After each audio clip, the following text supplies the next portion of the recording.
नमस्कार दोस्तों, we make study channel पर आपका स्वागत है। आज हम लेकर आए हैं संख्या पत्ती का भाग 5। तो आपका क्वेश्चन नंबर 7 है, संख्या 96,048 में 6 का स्थानीय मान ज्ञात करो। देखो कैसे निकालते हैं 6 का स्थानीय मान। पहले लिख लेते हैं 96,048 और 6 का स्थानीय मान है, तो 6 के नीचे 6 रख दो और बचे हुए कितने पद, 1 2 3, इन तीनों पदों के नीचे 0 लिख दो। तो ये आपका निकल आया बहुत सरल से स्थानीय मान। तो 6 का स्थानीय मान आपका हो गया 6,000। इसी प्रकार वो पूछें कि 9 का स्थानीय मान, तो 9 लिखो नीचे उसके सामने और बचे हुए शेष अंकों के सामने 0 रख दो। तो 9 का स्थानीय मान निकल आया। पूछने लगे आपसे 4 का स्थानीय मान, तो 4 को रखो और इधर एक स्थान बच रहा है उसके पास 0 रख लो, तो हो गया 40। तो आपका 4 का स्थानीय मान आपका हो गया 40। इसी प्रकार किसी भी संख्या को स्थानीय मान पूछें तो उस संख्या को उसके नीचे रखने पर शेष संख्याओं के नीचे 0 रख देते हैं। नेक्स्ट क्वेश्चन है आपका क्वेश्चन नंबर 8, देख लेते हैं। तो विकल्प आपका ठीक था 6,000। तो अगला क्वेश्चन है आपका क्वेश्चन नंबर 8, देख लेते हैं। क्वेश्चन में कह रहे हैं 4,87,623 में 7 का स्थानीय मान व जातीय मान क्या होगा। देखो 7 का जातीय मान, पहले जातीय मान निकाल लेते हैं। 7 का जातीय मान, तो कोई भी संख्या अपनी जाति की खुद ही होती है, तो 7 का जातीय मान 7 ही होगा। और हम निकाल लेते हैं 48,76,23 में 7 का स्थानीय मान पहले बता चुका हूँ मैं। जिसका स्थानीय मान निकालना होता है उस संख्या को लिखते हैं, शेष संख्या को नीचे 0 लिख लेते हैं। तो आपका 7 का स्थानीय मान आ गया 7,000। कह रहे हैं कि 7 के स्थानीय मान व जातीय मान का अंतर क्या होगा। तो लिख लेते हैं स्थानीय मान माइनस जातीय मान, घटा लेते हैं। तो 7,000 में से माइनस कर लेंगे 7, तो आपका अंतर आ गया 6,993। देख लेते हैं कौन सा विकल्प आपका ठीक है। तो आपका विकल्प सी सही है। इसी प्रकार नेक्स्ट क्वेश्चन है आपका क्वेश्चन नंबर 9, देख लेते हैं। तो क्वेश्चन नंबर 9 में आपका पॉइंट वाला क्वेश्चन है, देखो कैसे करते हैं। आपको लेते हैं 27.0645, कह रहे हैं कि में 4 का स्थानीय मान होगा। तो 4 का स्थानीय मान कैसे निकालेंगे। अभी हमने आपको सादा संख्याओं का स्थानीय मान निकालना सिखाया था, उसी प्रकार अब देख लो 4 के स्थानीय मान के लिए मैं अलग से समझाता हूँ थोड़ा सा। देखो कहीं लिखा है 0.438 में 4 का स्थानीय मान पूछ रहे हैं। 4 का स्थानीय मान पूछने लगे तो इसका आगा 0.4 आंसर। इसी प्रकार अगर पूछने लगे, आपसे पूछने लगे कि 0.325 का स्थानीय मान होगा, इसमें आपसे पूछ लगे 5 का स्थानीय मान, तो 5 के स्थान पर 5 रख लेंगे, बाकी स्थान पर 0 रख देंगे और पॉइंट आपका हो गया 0.005। इसी प्रकार इस संख्या में आपसे पूछ रहे हैं वो 4 का स्थानीय मान, तो 4 के स्थान पर 4 रख देंगे और सभी स्थानों पर 0 रख देंगे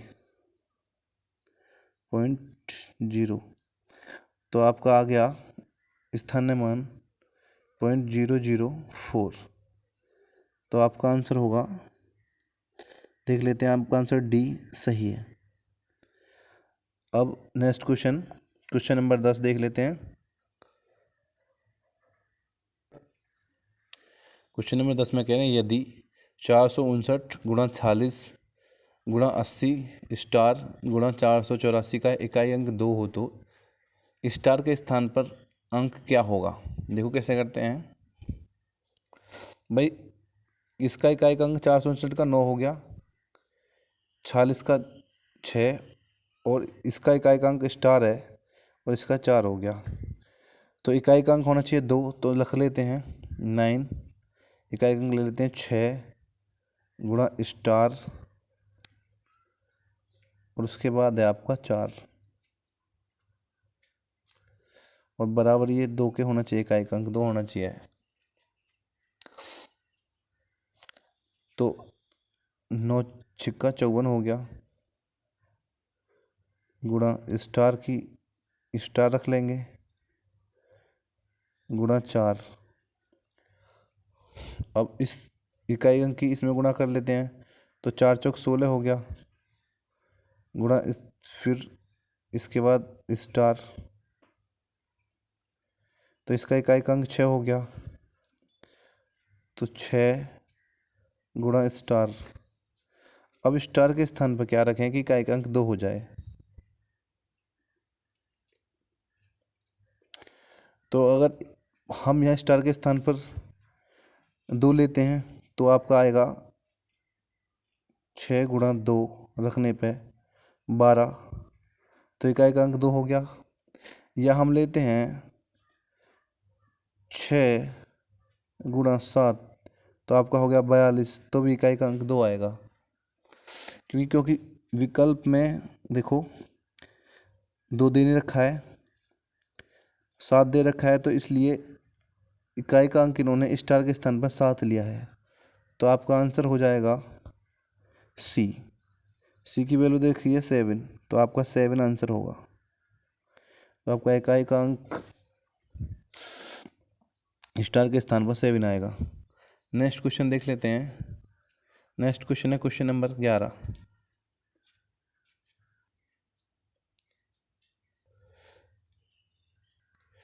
तो क्वेश्चन नंबर 11 में देखो क्या कहते हैं। 459 फिर से दे रखा है, 459, 4 स्टार 787 और 483 के गुणनफल में इकाई के स्थान पर आने वाला 7 है, तो चिन्ह स्टार के स्थान पर आने वाला अंक है।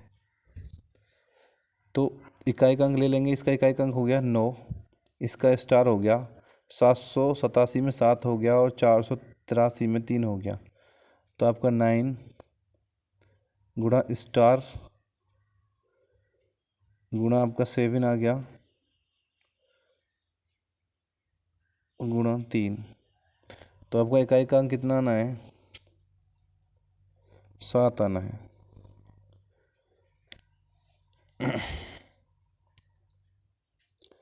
इकाई अंक 7 आने के लिए क्या करना होगा, स्टार के स्थान पर क्या रखेंगे, तो 7 दिया 21 हो गया, 21 में स्टार का अंक 1 हो गया। अब स्टार को इस बार इधर लिख लेते हैं और 9 को इधर, तो फिर इसकी 9 की इकाई के अंक में गुणा करते हैं, 9 एकम 9 हो गया, तो स्टार गुणा 9 आ गया। अब कह रहे हैं कि 7 किस तरह से 7 आएगा, तो अगर स्टार के स्थान पर हम 3 रख देंगे तो 9 या 27 हो जाएगा, तो इकाई का अंक आपका इकाई का अंक आपका फिर हो जाएगा 7। तो यहाँ से लिख लेंगे स्टार गुणा 9 को लिख देंगे 3 गुणा 9 बराबर हो गया 27, तो इसमें इकाई का अंक आपका 7 आ गया। तो स्टार के स्थान पर हमने क्या संख्या ली, 3, तो आपका विकल्प कौन सा सही है, विकल्प ए ठीक है, आंसर 3। इसी प्रकार नेक्स्ट क्वेश्चन है आपका क्वेश्चन नंबर 12, देख लेते हैं। क्वेश्चन नंबर 12 में कह रहे हैं यदि n एक सम संख्या हो तो संख्या n question n+1 into n+2 निम्न में से हमेशा विभक्त होगा। देखो बोल रहे हैं उन्होंने n एक सम संख्या है, तो n सम संख्या है, तो सम संख्या होती हैं 2, 4, 6 डॉट डॉट डॉट। तो n की वैल्यू हम 2 रख लेते हैं, इसमें दिया है n into n+1 into 2n sorry n+2 +2, तो आपका n के स्थान पर 2 आ गया, फिर n+1 इसके स्थान पर 3 आ गया और यहाँ हो गया n+2, तो यहाँ हो गया 2 + 2 यानी 4। तो 2 गुणा 3 गुणा 4 गुणा कर लेते हैं हम। 4 तिया 12 दूनी 24। तो 24 हमेशा n के से विभक्त होगा। तो आपका आंसर कौन सा सही है देख लेते हैं। विकल्प आपका ए ही ठीक है। अगर हमारी वीडियो आपको पसंद आई हो तो चैनल को लाइक एंड सब्सक्राइब करना ना भूलें।